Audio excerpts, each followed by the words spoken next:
ajeitar aqui. Ai, peraí. Vou me arrumar direitinho aqui. Vamos colocar o nome aqui. Bate.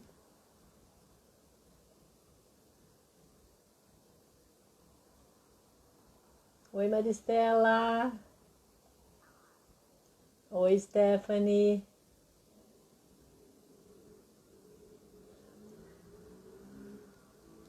Hoje vai ser muito especial, né? A gente que conhece o Joseph. Gente, desculpa aí, eu tava comendo uma coxinha aqui. Ah, meu Deus, tá tocando meu telefone. Tocou meu telefone, eu tive que atender. Perguntaram se era Poliana, me atrapalharam tudo aqui. Bate-papo com o Dr. Joseph. Vamos lá. Oi, gente, boa noite. Tô muito feliz hoje, porque hoje eu vou conversar com uma pessoa muito especial. Né, gente? Quem conhece o Joseph sabe bem disso. Oi, Bispo, obrigada por estar acompanhando todas as lives, viu? Silvio, oi. Oi, Pati. Oi, Ju. Então, vai ser mesmo, Maristela. O Joseph falou, Gabi, eu não sei entrar nisso, como que eu entro? Bom, espero que ele saiba, né? Aí, o Joseph, lógico que sabe entrar. Um cara que faz tudo não vai saber entrar? Então, tá vendo? Que bom. Oi! Oi pra todos. Joseph, eu tô só convidando umas pessoas, já chamo você, tá bom? Hoje vai ser muito legal, gente. Vocês vão convidando as pessoas aí também pra assistir. Que nem as blogueiras falam assim, vai clicando no coraçãozinho pra dar engajamento. Tô igual blogueira já. Tô convidando todo mundo aqui, porque o pessoal pede pra eu convidar. Senão eu esqueço. Já te chamo, Joseph. Ai, vou até ver que horas são. Eu entrei, faltavam acho que 2 minutos para as 8. Paty, você vai ser responsável, minha assistente de palco, para falar as horas, tá? Porque daí, quando faltar uns 5 minutos, assim, quando faltar uns 6 minutos para as 9, você me avisa, que daí a gente começa as despedidas, as considerações e os agradecimentos. Todo mundo vai me ajudando aqui. Bom, já convidei bastante gente. Vamos lá, boa noite a todos. Oi, Elida.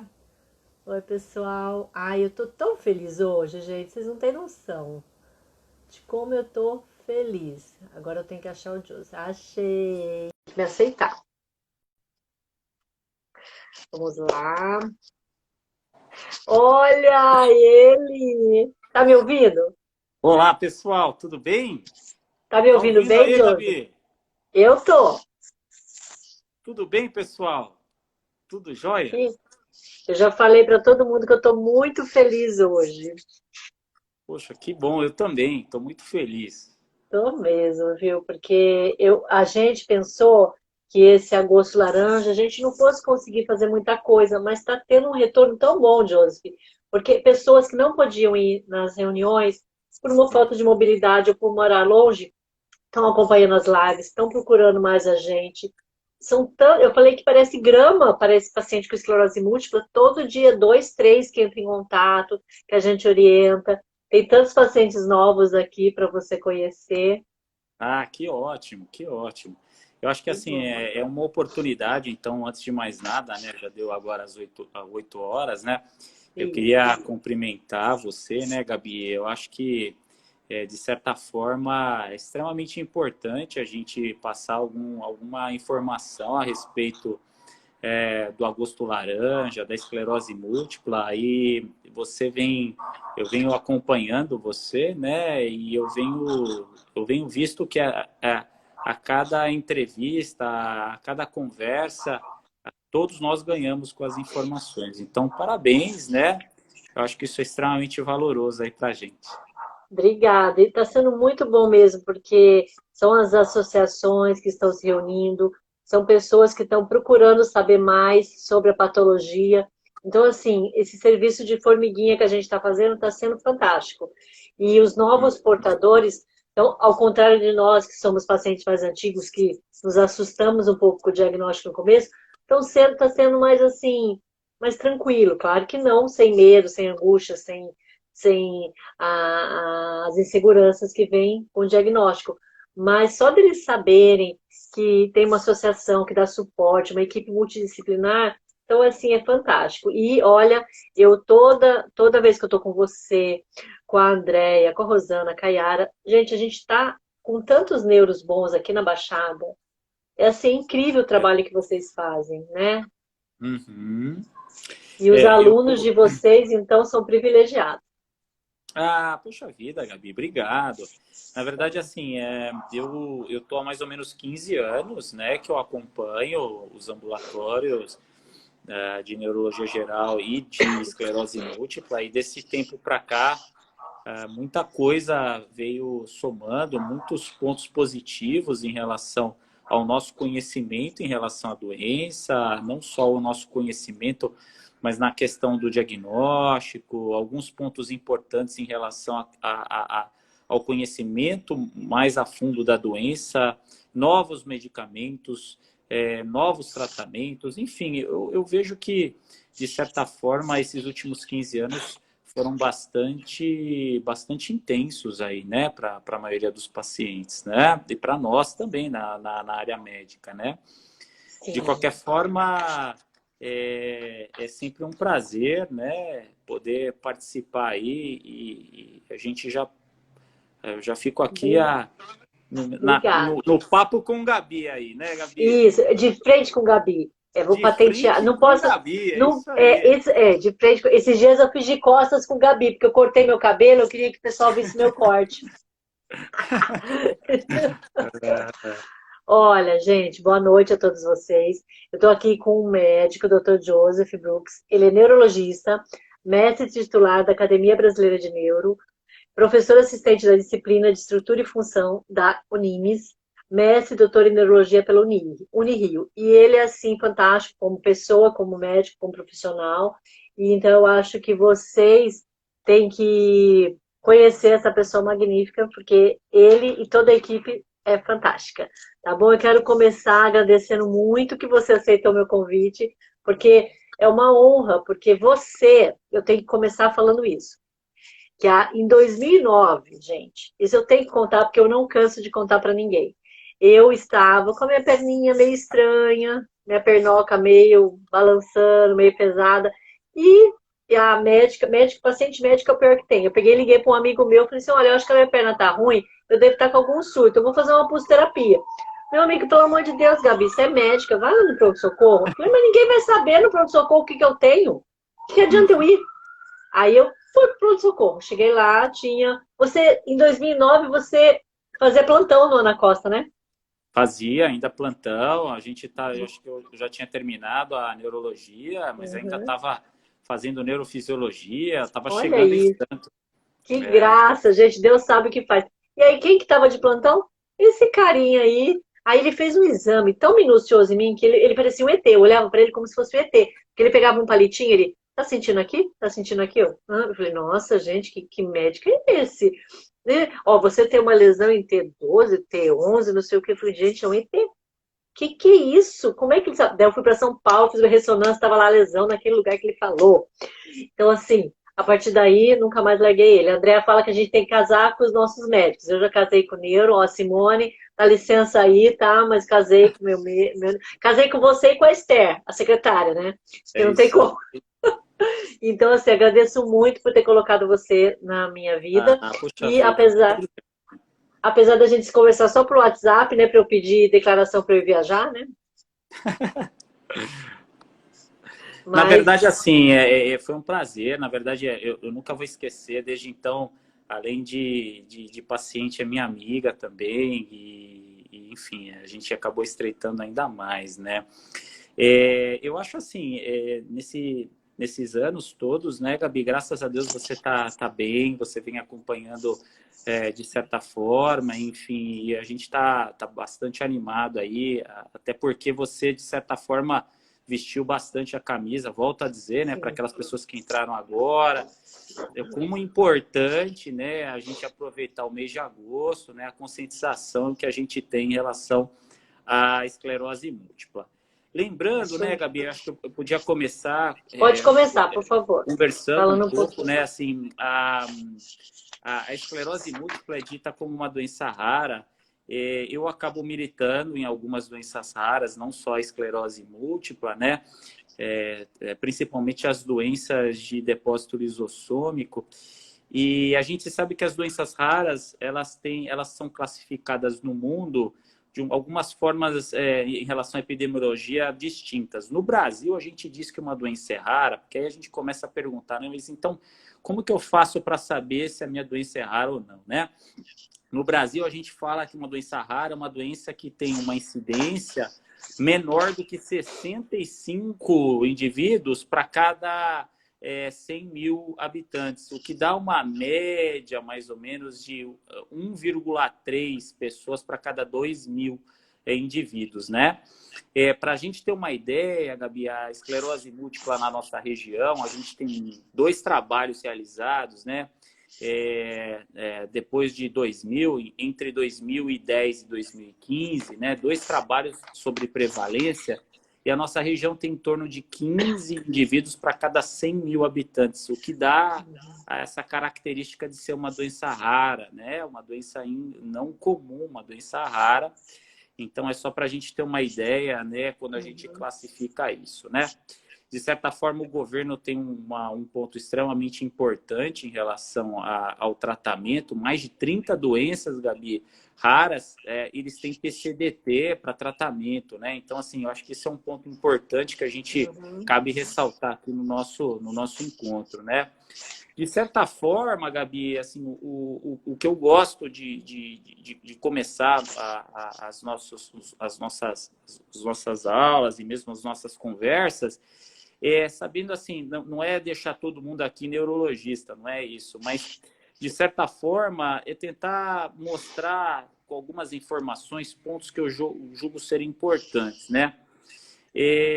Quanto à questão da gente falar sobre a doença, acho que antes da gente falar sobre a doença, minha opinião que você acha que a gente poderia abordar um pouquinho sobre a analogia, tentar fazer uma analogia? O que você Sim, acha, é Gabi? bom para a gente entender um pouquinho o que acontece, né, com os fusíveis lá do nosso cérebro. Por que acontecem os surtos? Certo. Na verdade, assim, eu acho que o ponto importante é saber, né, que a célula que faz todo o processamento cerebral é o neurônio, né? Acho que isso, de certa forma, já é sabido por muitos, né? Saber que esse neurônio ele é protegido, de certa forma, por uma estrutura, né? Uma estrutura lipoproteica chamada mielina, né? Essa mielina ela é produzida por uma outra célula chamada oligodendrócito, mas ela tem uma função muito semelhante, Gabi, a um fio de energia elétrica, né? Porque a gente diz que o neurônio conversa com outro tão rápido, né, Gabi, que a gente diz que é quase como na velocidade da luz, não é verdade? Por exemplo, para eu piscar, para eu estar falando, para eu coçar meu nariz, por exemplo, eu não penso nisso. Isso acontece espontaneamente, não é verdade? E para essa conversa que a gente chama de sinapse acontecer, a gente precisa, na verdade, desse estímulo elétrico. E a mielina, né, Gabi, que eu falei para você, na verdade ela tem uma função vital, que é uma função de aumentar a velocidade de conversa entre esses neurônios, né? E aí, nesse sentido, se a gente fizer uma analogia, vamos pensar num fio de alta tensão, por exemplo, numa rede de luz elétrica, e a gente poder amplificar isso numa cidade, por exemplo, numa estação de luz, numa cidade. E eu consigo, por exemplo, receber energia elétrica, mesmo estando muito afastado de uma grande central de energia, porque eu tenho cabos de energia elétrica que chegam até a minha casa, que chegam até a minha identificação, né? Se a gente fizer uma analogia com o sistema nervoso, né, Gabi? A gente tem milhões de neurônios que são mielinizados e que, de certa forma, conversam para que uma determinada informação tenha sentido para a gente, né? Por exemplo, não adianta nada eu sentir o cheiro de uma substância se isso não tem uma representação, por exemplo, puxa, é o perfume do seu namorado, da sua namorada. Puxa, isso me fez lembrar uma viagem que eu fiz para um lugar bacana, que, nossa, eu lembro que eu comi um alimento tão gostoso, uma janta. Enfim, isso tudo tem processamentos cerebrais para que isso tudo tenha um sentido para a gente, né? Voltando na questão para o sistema nervoso central, isso é, de certa forma, organizado em áreas específicas do nosso cérebro, tá? Quando a gente fala em relação a uma doença, né, Gabi? Nesse caso, a esclerose múltipla, a gente está falando de uma doença desmielinizante, né, Gabi? Eu não sei se para todos essa informação já é sabida, né? O que é uma doença desmielinizante, né? A doença desmielinizante é uma doença na qual a mielina ela é produzida de uma forma normal, mas ela é agredida, né? Ou seja, o soldadinho que está para te defender entende que a mielina é algo que deve ser agredido, tá? De certa forma, isso acaba acontecendo em várias doenças, inclusive na esclerose múltipla. Eu não sei aqui se eu estou falando demais, Gabi. Não, Eu pode acho que eu estou falar, porque falando eu estou mais da anotando se própria surgir. Gabi, né? Não, conforme for surgindo, eu vou te falando, que nem você pode até introduzir aí, de acordo com cada neurôniozinho que queima, entre aspas, é que vai dar o sintoma e vocês vão saber através da ressonância. Já pode daí você já. Isso, na verdade, eu acho que o ponto mais importante é assim, né, Gabi? A esclerose múltipla, apesar de ser colocada como uma doença desmielinizante, vamos dizer que você tem uma inflamação, né? O soldadinho inflama algumas áreas específicas que a gente tem no sistema nervoso, que é cheio dessa mielina, entendeu, Gabi? E aí, na verdade, dependendo da onde tem essa inflamação, você pode ter sintomas diferentes da doença, né? E é por esse ponto que a gente tem uma certa diferença de sintomas entre os pacientes, né, Gabi? Eu lembro que Isso, naquele surto que você teve uma alteração na medula, não foi isso, Gabi? Uma foi. mielite, né? E Aham. aí você pode ter, por exemplo, pacientes com a mesma doença que tem, por exemplo, acometimento no nervo do olho, acometimento, por exemplo, do equilíbrio, entre outros sintomas, tá? De qualquer forma, é aí que surge, na verdade, os sintomas da doença. Então, voltando para a questão da doença. A esclerose múltipla, Gabi, é uma doença dita como uma doença de comportamento. Acho que caiu o celular da Gabi aí. Sempre. De comportamento autoimune, né, Gabi? Sendo assim, sendo uma doença de comportamento autoimune, o próprio soldadinho, né, ele entende que a mielina, né, que essa proteína, né, essa lipoproteína que está presente no neurônio ali, aumentando a velocidade de impulso, seja agredido, tá? Isso acontece de certa forma ao longo de muitos e muitos e muitos neurônios, e aí você tem, de certa forma, os sintomas da doença, tá? A gente entende que é uma doença, então, de comportamento autoimune. É uma doença, Gabi, que afeta mais o público feminino mesmo, tá, Gabi? De 2 a 4 vezes mais comuns em mulheres. Isso não quer dizer que não possa acometer os homens também, né? De uma faixa etária, Gabi, que vai de 20 a 40 anos, mas isso também é bem possível de ser mais largo, né?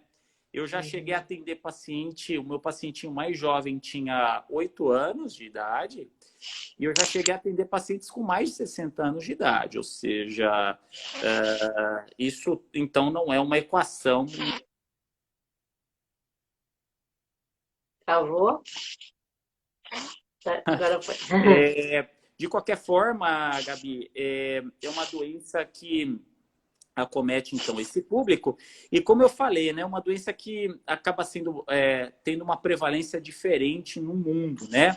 Aqui no Isso que eu ia Brasil, como eu perguntar. falei, a gente tem em torno aí de 15 pacientes para cada 100 mil, podendo, Gabi, em países mais afastados da onde? Da linha Da do linha do Equador. Equador, da região dos Isso. trópicos, tem uma incidência muito mais alta, né? Uhum. Principalmente nos países europeus, no Canadá, que são as incidências disso pode chegar a 100, 120 pacientes para 100 mil habitantes. Ou Aí eles seja, falam que é por causa do sol? na verdade, assim, a explicação que a gente tem em relação a isso ainda é muito remota, mas acredita-se, se a gente for fazer a analogia na região norte, acima do Equador, e na região sul, abaixo do Equador, você concorda que a região do Canadá, mesmo a região da Normandia, ou mesmo dos países escandinavos, se a gente fizesse uma analogia para o hemisfério sul, a gente estaria falando numa linha abaixo da Argentina, de Bariloche. Ou seja, o continente sul ele é muito mais próximo do Equador do que o continente norte. Então, uma das hipóteses que se postula é, de fato, a ausência da luz solar, né? A gente sabe que, por exemplo, alguns países, quando tem a sua mudança de estação, sofre muito, né, Gabi, com essa questão da falta de luz, muitas vezes, ou muitas vezes com períodos do mês onde a exposição da luz é muito pequena e períodos onde a exposição é muito grande, né? Isso, de fato, é um ponto, Gabi. Como a gente não tem, apesar de estudarmos muito a respeito de fatores que possam, de certa forma, ser os causadores, a gente sabe que, por exemplo, algumas características podem contribuir. Entre elas, né? A teoria da higiene, né, Gabi? Então, assim, não sei se você tem conhecimento, mas hoje, cada vez mais, as crianças elas se expõem cada vez menos aos alergenos que habitualmente a gente se expunha antes, né? Antigamente o menino o menino e a menina eram aquelas crianças que voltavam quase que com pó no corpo inteiro, não é verdade? Voltavam sujinha, sujinha, sujinha, porque fazia uma atividade, jogava bola, empinava pipa, brincava com as meninas. E hoje, né, Gabi, acho que a molecadinha está bem dentro de casa, não só por conta agora do Covid, mas eu digo antes, com videogame, né? Assim, muitas vezes fica muito dentro de casa, com a informática, né? Aquelas atividades que antes a gente fazia ficaram muito para trás, né, Gabi? Sabe-se que a exposição, depois de alguns fatores extrínsecos, pode, de certa forma, induzir uma resposta alterada em relação ao sistema imunológico nesses indivíduos. Faz parte, de certa forma, a gente se expor a alergenos de uma forma geral, né? Outra característica que é falada também, com uma certa frequência, de certa forma, os hábitos de vida que as pessoas têm hoje, né, Gabi? Com alimentos cada vez mais industrializados, cada vez mais ultraprocessados, com a questão, por exemplo, o consumo de álcool e tabagismo, com a temperância das pessoas, né, o Gabi? estresse. Eu ia falar, a temperância é essa. Quer dizer, hoje todas as pessoas andam muito estressadas, muito preocupadas. Você já sai de casa não sabendo se você vai ser importunado por algum meliante, ou por vezes no dia a dia, que é, de certa forma, pesado para muitas pessoas, né? A poluição também tem grande fator. A questão ambiental que a gente tem, né? A poluição de uma forma ambiental, né, Gabi, em relação a isso, né? E eu entendo também que a possibilidade hoje é maior das pessoas buscarem o atendimento médico. Até então, era mais difícil as pessoas chegarem a serem atendidas, por vezes, por especialistas, ou muitas vezes se perdiam ao longo do tempo em relação a isso. Então, eu costumo dizer assim, Gabi, quando a gente tem muito mais de uma opção, é porque, de certa forma, a gente não sabe totalmente o que leva, de certa forma, a essa resposta que o indivíduo tem do sistema imunológico, que ele entende que precisa, de certa forma, agredir a mielina, entendeu? É um mistério que realmente, né? Eu sempre fico me pensando, por quê, né? Bom, todos os meus surtos foram mediante algum estresse. Impressionante. Todos eles. E nós sabemos, né, Gabi, quantas são as histórias dos nossos pacientes que descobriram, por exemplo, a doença depois de um estresse muito grande, depois de um divórcio, depois da perda de um trabalho, depois, por vezes, de uma briga familiar, enfim. Nós sabemos que não são poucas as histórias, né? Não só de descobrir a doença, mas, por vezes, de exacerbação dos surtos, né, Gabi? Quantas e quantas vezes a gente vê isso, não é? É um diagnóstico diferencial muito difícil, apesar de vocês, os estudantes, muitas pessoas estarem mais preparados hoje para quando a gente chega com sintoma no pronto-socorro, mas o paciente, quando sente, como ela como que você descreveria? Não é que ela é autolimitada, os sintomas, eles têm aquele, e melhora, né? Então, o É, paciente acaba falando, ah, não, eu dormi em cima do pé, ah, não, entrou um cisco no meu olho, e acaba deixando, né? Então, é, isso que acontece também. O que eu ia te comentar, assim, né, Gabi, de uma maneira geral, quando eu comecei no ambulatório de esclerose múltipla, o que a gente tinha é que a grande média dos pacientes, eles acabavam procurando pelo menos 8 profissionais diferentes até chegar no diagnóstico, né? Impressionante. Isso, de certa forma, tinha um retardo diagnóstico, muitas vezes até superior a 5, 6 anos, por vezes 10 anos de atraso diagnóstico. Com o passar do tempo, né, e eu acho que isso, de certa forma, tem uma participação do ensino médico, né? As doenças raras, elas, quando são somadas, elas não se tornam raras, né? Elas participam de 20% de todas as doenças, Gabi. Então, se eu pegar, por exemplo, todas as doenças raras juntas, elas não são raras. E eu acho que o ensino médico vem colaborando nesses últimos anos a Sim. comentar a respeito disso, né? De certa forma, a esclerose múltipla não era muito abordada no ensino médico, né? Por vezes era abordada de uma forma muito en passant, de uma forma muito rápida. Então, por vezes, se o profissional não era especialista, por exemplo, nessa área, por vezes era difícil pensar.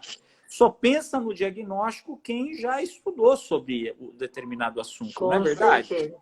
Por isso que eu tento acalmar os pacientes quando descobrem que eles falam assim, ah, eu tô assustado. Eu falei, não, não, não se culpe por isso. Eu também, mesmo como médica, fiquei quando eu soube. Sim, Por quê? sim. Por causa disso. Há 25 anos atrás, os neurologistas, eles pincelavam as patologias. Não tinha um ambulatório tão assim rico hoje em dia para eu poder. Nossa, imagine, né? Na faculdade, eu lembro que em 1994 teve um eclipse, aquele eclipse que de dia fica à noite, Sei, eclipse sei, sim. solar, né? E Aham. aí todo mundo, vamos ver o eclipse. Daí ficou tudo noite, de dia. Catei uma radiografia e fui lá, olhei. Passou menos de 12 horas, eu comecei com embaçamento visual. Ah, tá vendo? Você queimou a retina. Você queimou a retina, tá vendo? Ah, tá com edema de mácula. Fui lá, usei um corticoide, né? E melhorei. Mas vai Uhum. saber, eu tava no fim da faculdade, estresse, o que que eu vou fazer? Ai, meu Deus. E aí, residência? Podia ter sido um surto, né? Eu achei um ponto que a gente pode falar, então, assim, o que que seria um surto, na Ah, verdade, da doença, né? Até para a gente depois poder classificar a doença, né? Um surto da doença desmelinizante, da esclerose múltipla, né, Gabi? Um ponto importante é assim, eu vou te falar um surto que a gente chama como algo do dia a dia do paciente, né? O surto da doença é uma disfunção que o indivíduo tem do sistema nervoso central, então isso pode estar relacionado, por exemplo, a uma diminuição da acuidade visual, que nem você falou, uma alteração do equilíbrio, uma dormência que esse indivíduo tem num lado do corpo, num segmento do corpo, falta de equilíbrio, fraqueza na perna, dificuldade para segurar o xixi, dificuldade para segurar o cocô, entre outras questões. Mas um ponto importante é que é um quadro que ele vai lentamente progredindo, Gabi. Se a gente for levar em consideração, um quadro que, por definição, ele tem que durar no mínimo 24 horas. uhum. Eu insisto várias vezes com os pacientes, né? Ele dura no mínimo 24 horas, mas habitualmente, Gabi, é um quadro que ele tende a ter uma piora lentamente progressiva, que dura mais ou menos uma semana, mais ou menos. Ele fica estavelmente por mais ou menos umas 2 semanas, e aí ele tende a ir melhorando por mais ou menos uma semana. Ou seja, um quadro de um surto, ele habitualmente dura mais ou menos um mês. Isso é mais ou menos o que a gente vê na prática do dia a dia, né? Sintomas, como você comentou, Gabi, o sintoma da redução da acuidade visual é muito comum, viu? Então, assim, talvez esse teu sintoma tenha sido talvez o teu primeiro sintoma, né? Tu Sim. tinha quantos anos naquela época? 24. Então, talvez tu tenha tido aí um sintoma, muito possivelmente um sintoma 24. que Aí, pudesse ser, né? e aí, em 2004, eu tive de novo. Só que daí eu Uhum. era oftalmo já. Eu achei que era meu óculos que estava fraco. Ai, médico é o pior paciente, né? Aí eu achei que era meu óculos que estava fraco. Eu Uhum. mesmo coloquei no aparelho e fiquei, nossa, mas meu óculos não melhora. Aí pedi para um Uhum. amigo fazer uma biomicroscopia de fundo. Liga, B, tá com uma neurite. Eu, caraca, me ferrei. Eu mesmo, olha só, daí eu não conhecia de hoje que ninguém. Fui lá no pronto-socorro, falei, vai, faz uma pulsoterapia. Olha que louca, nem fiz exame de urina, Josi. Fui lá, faz. Eu tava de É, plantão. Eu tava de plantão é, naquele dia. Eu lembro direitinho, era véspera de Natal. Ai, faz é. aí. Terminou, fui lá, dei plantão de novo, peguei, fui lá outro dia, faz de novo. Olha que louca! Olha isso. Foi a primeira vez que eu pedi um exame de urina quando eu internei com você. Eu nunca tinha feito. Fala da importância do exame de urina antes da gente fazer uma Na verdade, pulsoterapia. assim, a gente acaba pedindo, né, Gabi, como a gente diminui o sistema imunológico da pessoa, habitualmente a gente acaba pedindo alguns exames, dentre eles o exame de urina, para afastar a infecção aguda, a infecção ativa. Porque imagina você que o corticoide, então assim, num surto, a gente habitualmente usa um remedinho, que é um corticoide.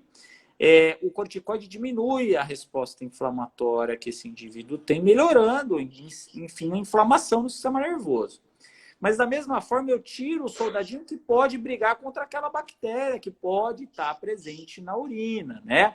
Lembra que eu comentei que um dos sintomas era a dificuldade de segurar o xixi por vezes, né? Sim, Então, infecção urinária é algo é extremamente frequente. comum nos pacientes, né? A gente escuta com uma certa frequência, né, Gabi? Então, de Sim. certa forma, eu entendo ser algo importante, né? Da mesma forma, é comum a gente acabar introduzindo um vermífugo, né? Porque, por vezes, o indivíduo nem tem tanto sintoma, mas hoje em dia, quem que não tem um cachorrinho, quem que não tem um contato com planta, ou mesmo com salada, e de qualquer forma come fora de casa, ou mesmo na praia, enfim, a gente tem uma chance É grande só como de proteção, contrair. né? É mais para uma proteção, Tá. né? Como você diminui o sistema imunológico, a ideia é Uhum. você estar tranquilo em relação a isso. Tá bom. A Carla me perguntou uma coisa aqui. Ela falou que o doutor Guilherme, lá do Pápia Bem, falou uma vez que nós temos um tipo de reserva neuronal e que quando essa reserva está no final é que os sintomas nos incomodam e é aí que a gente vai buscar o médico. Então, por exemplo, a gente tem um sintoma, deixa a mão. Depois a gente vai ter de novo e aí ele não vai melhorar. Isso. Na verdade, existe. Eu conheço o Guilherme Olival também, um Uhum. amigo pessoal. O que acaba acontecendo é assim: por vezes você tem uma inflamação numa área, e essa área, de certa forma, é uma área pequena, talvez por vezes não é uma área tão eloquente. Então, o que é uma área eloquente? Uma área que tem uma alta funcionalidade. Por vezes, você acaba não tendo sintoma clínico. A lesão está lá, mas você não tem uma alteração clínica. Para quem é paciente, ou mesmo para os acompanhantes dos pacientes que estão nos assistindo, muitas vezes a gente não tem sintoma, e aí você faz uma ressonância e você vê alguns pontinhos que você se pergunta, puxa vida, mas eu não sinto nada nesse ponto. É, é mais ou menos isso. Então, assim, de certa forma, há um limiar que o teu sistema nervoso tem para tentar se adaptar a esse processo inflamatório. E se isso, de certa forma, ocupar um espaço maior, né, Gabi, os sintomas podem vir a acontecer. E dependendo da gravidade dessa inflamação, isso pode trazer, de certa forma, uma gravidade do ponto de vista clínico, né? Quantas vezes a gente vê pacientes que têm surtos mais brandos, surtos mais fortes, por vezes que se recuperam completamente com corticoide, por vezes se recuperam parcialmente dos sintomas. Então, de certa forma, essa inflamação é que vai poder trazer, sim, os sintomas clínicos. Então, eu acho que é mais ou menos por aí que a gente Eu entende. sei que a gente fez mais ou menos uma sequência que tem muita coisa interessante, mas tem 3 perguntas que me fizeram. A Claro. Karina perguntou se a esclerose múltipla ataca a parte sexual. Pode alterar? Sim, porque assim, a questão sexual é envolvida em vários pontos. A gente poderia falar aqui, Gabi, pelo menos 1 hora sobre isso. Mas a gente tem, por exemplo, além da questão dos pontinhos branquinhos que a gente tem no sistema nervoso central, no crânio, a gente pode ter lesõezinhas na medula, como foi no seu caso especificamente. Isso pode alterar, de certa forma, o bom funcionamento sexual. Fora isso, Gabi, a gente sabe que dentro da esclerose múltipla é comum os indivíduos poderem cursar com mais ansiedade, com mais depressão, com mais alternância entre ansiedade e depressão, entre outras. Sabe-se que mesmo aqueles pacientes com doença crônica, a gente comparando as doenças crônicas, na esclerose múltipla isso é mais frequente, Gabi. Acredita-se que tenha, de certa forma, uma alteração dessa inflamação que a gente está falando do soldadinho. Por Então, causa da de certa... desmelinização? Isso, na verdade, dessa inflamação, isso causa, de certa forma, essa desmelinização. E esse status que a gente tem dessa inflamação crônica pode afetar, sim, essa parte também. Então, de certa forma, é um tema muito importante, de certa forma, pouco abordado. Muitas vezes o paciente se sente inibido de conversar sobre isso, principalmente quando o médico é do gênero oposto, né? Então, os homens ficam com vergonha de falar para as médicas e vice-versa, né, Gabi? Mas é um ponto extremamente importante na qualidade de vida dos pacientes e que tem tratamento, né, Gabi? Várias formas. Hoje em dia tem muita coisa para a gente se ajudar. O bispo quer saber se afeta a memória. Eu sei que a A minha memória, cognição a nem memória existe. também. Algumas literaturas comentam, já colocam como sintoma, né, a alteração da memória. Bem verdade, eu tomo muito cuidado quando eu falo sobre isso, porque o público não médico, o público leigo, pode tentar fazer uma correlação com o nome esclerose, que eu vi até eu cumprimento aqui a Andrea, mando aqui um grande beijo para ela, que ela falou tão bonitinho e tão direitinho. Porque, assim, se a gente falar sobre esclerose, né, Gabi, talvez esclerosado possa remeter aos A pacientes senilidade. com envelhecimento e senilidade, o que não tem nada a ver. Mas a alteração de memória que o bispo me pergunta acontece, bispo, no que a gente chama principalmente na velocidade de processamento. Hoje em dia, Gabi, a gente faz 3, 4, 5 coisas ao mesmo tempo, né? Sim. Por exemplo, eu estou com você aqui, eu tenho que olhar se o meu celular está vibrando, eu escutei uma chamada da televisão, eu escutei o telefonema. Isso tudo a gente faz ao mesmo tempo na nossa vida moderna, né, Gabi? E com essas inflamaçõezinhas e com essas plaquinhas, esse processo, essa velocidade de processamento acaba ficando comprometido, principalmente no nível de atenção mínima que você tem para determinadas atividades. É o que a gente chama de uma diminuição da atenção sustentada para manter isso tudo acontecendo ao mesmo tempo, entendeu? Mas cuidadinho para a gente não confundir isso com o déficit de memória que a gente tem, por exemplo, no Alzheimer, que até então era chamado de esclerose, tá? Por exemplo, para esse déficit de atenção sustentada, eu faço estratégias, eu tenho estratégias, porque senão, então, tipo, eu chego em casa, eu tenho que deixar a chave no mesmo lugar, eu tenho que anotar as coisas se eu vou sair, porque são estratégias que a gente vai tendo. Tem alguma coisa, algum remédio, alguma vitamina que a gente pode fazer para melhorar? Perguntaram da visão, da memória.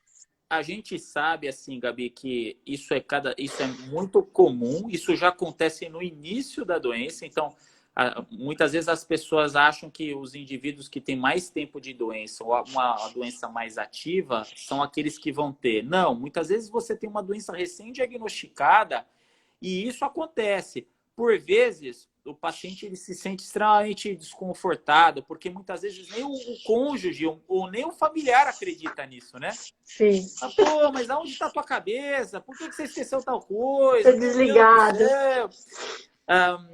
Isso acontece desde o início. O que a gente acaba orientando, né, Gabi, de certa forma, é que os indivíduos, quando relatam isso, eles tenham, de certa forma, uma rotina.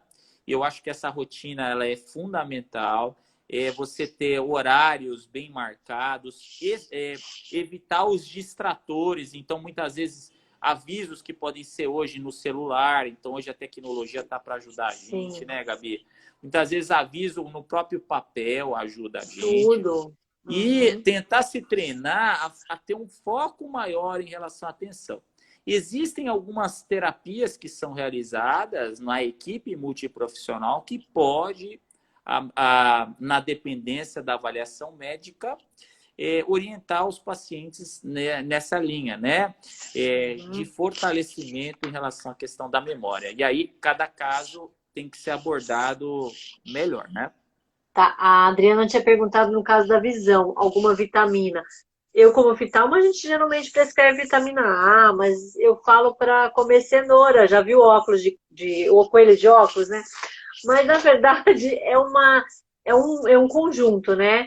É um É, hábito alimentar saudável, né?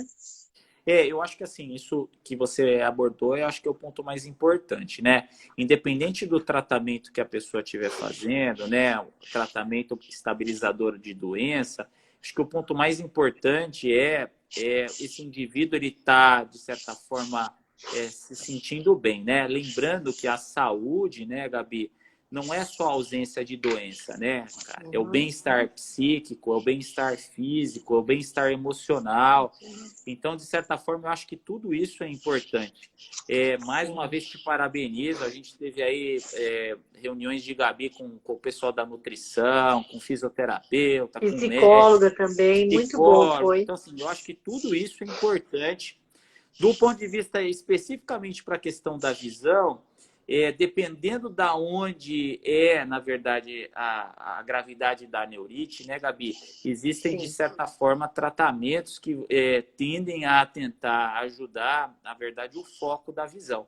E aí, nesse sentido, os médicos que estão acompanhando vão poder dizer isso de uma forma mais objetiva. Mas não há um tratamento específico em relação a um determinado ponto, a um determinado déficit já sequelar, tá? Uhum. Eu acho que um ponto importante também, né, Gabi, que a gente falou em surto, mas a gente não falou em pseudo-surto, né, Isso que eu ia te Gabi? perguntar.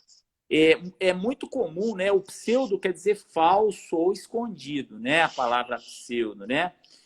Seria, vamos dizer, um surto muito na verdade, algo que aconteça muito próximo a um surto, que faz confusão com o surto. É muito comum, né, Gabi? A gente mora num país tropical de temperatura quente.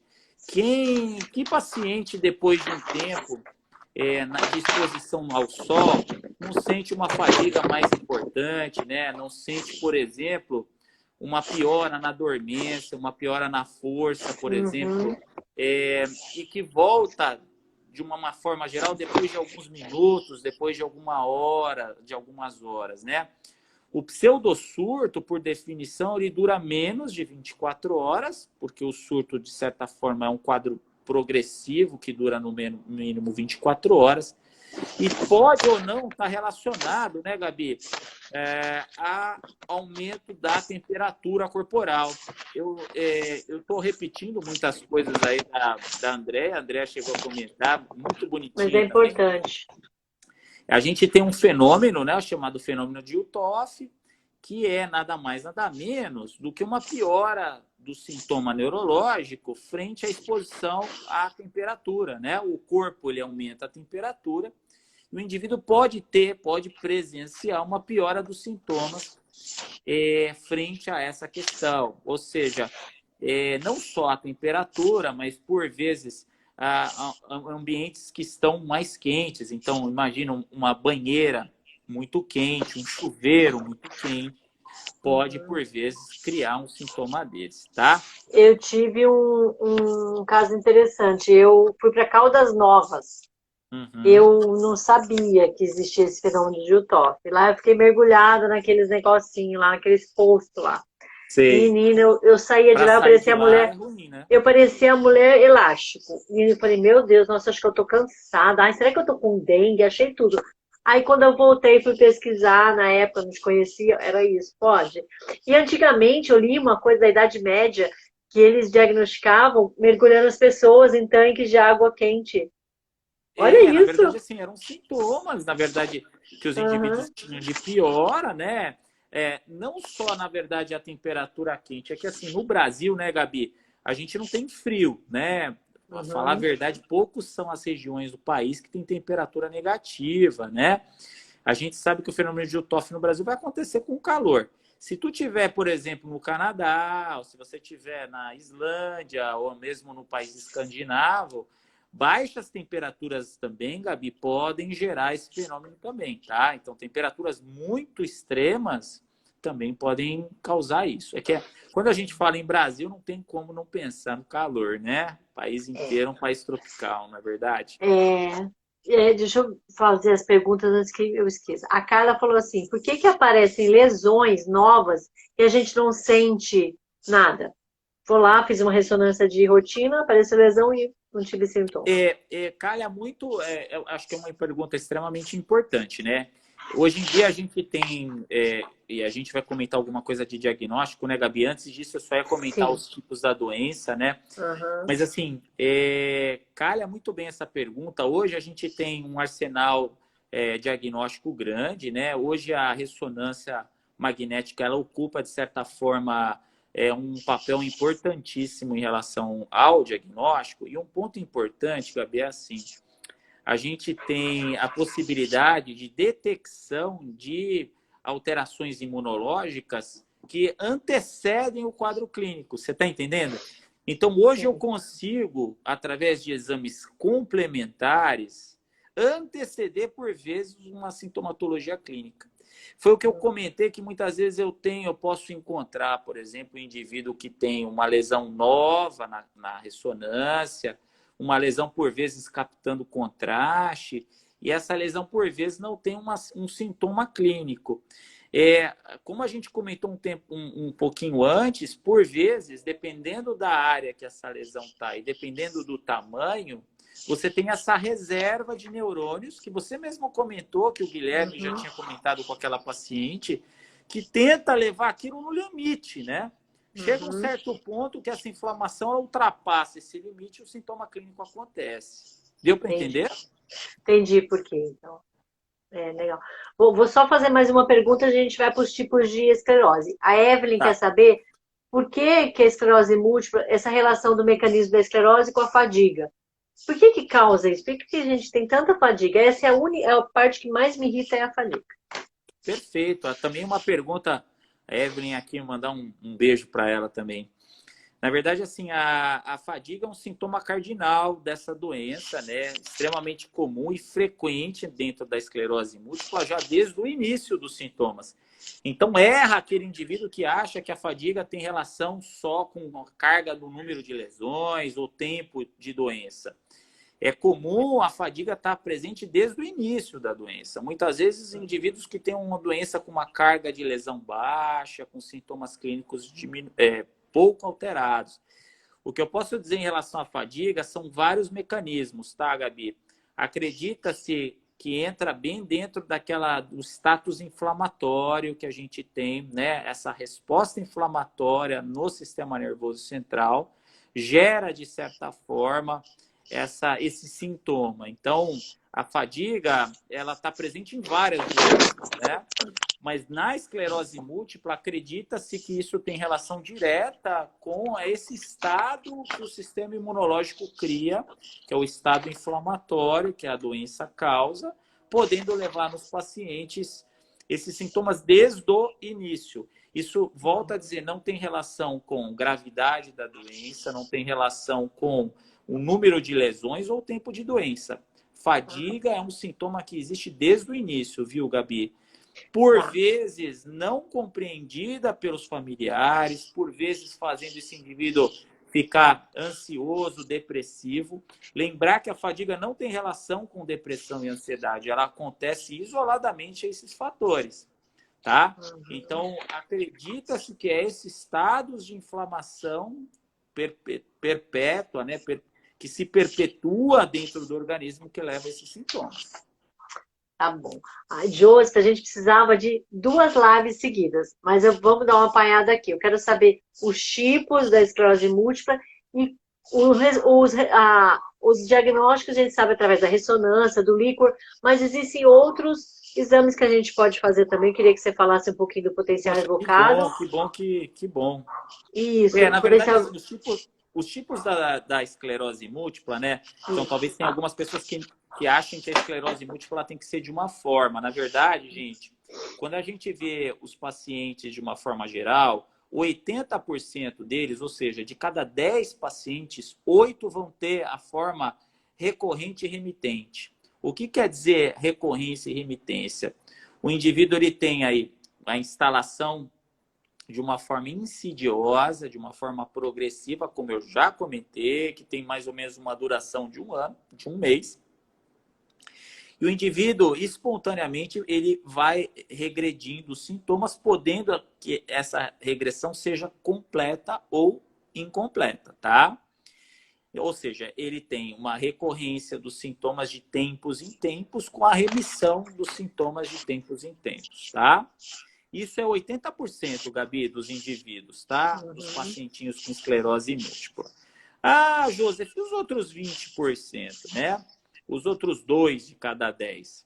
Então, a gente tem um indivíduo, que seria 10%, vão ser aqueles indivíduos que têm, Gabi, a forma progressiva. Então, esses dois de cada 10 vão ter a forma progressiva. E a gente pode dividir essa forma progressiva em 2 grupos, tá? No grupo primariamente progressivo e no grupo secundariamente progressivo, tá? O grupo primariamente progressivo, Gabi, é um grupo que ocupa 1 de cada 10 e são aqueles indivíduos, Gabi, que vão ter sintomas clínicos de uma piora progressiva. Eles não fazem aqueles períodos de remissão do sintoma e passam períodos bons. Eles vão piorando progressivamente em relação aos sintomas. São indivíduos que, de certa forma, apresentam quadros clínicos de disfunção do sistema nervoso muito parecido com os pacientes com a forma recorrência remitente. No entanto, pioram progressivamente, tá? E os formas secundário progressivo são aqueles indivíduos, Gabi, que foram em outra hora recorrentes remitentes, tá? Que seriam os 80%. E que depois, Gabi, isso é muito individual, mas a gente entende que depois de 15, 20 anos de doença, a doença começa a ter uma ação inflamatória menor. Veja, a gente não pode generalizar, tá, Gabi? Tem indivíduos que podem ficar 20, 25 anos tendo uma forma inflamatória, tá? Estou comentando com você, é mais uma forma acadêmica, mas assim, cada indivíduo que segue, que tem uma doença ou que acompanha, ele pode estar dentro de uma classe dessas e o médico que acompanha que vai poder dizer, né? Isso. E, de certa forma, essa fase secundariamente progressiva acontece depois de 15, 20 anos da doença em mais ou menos 50% dos pacientes recorrentes remitentes, tá, Gabi?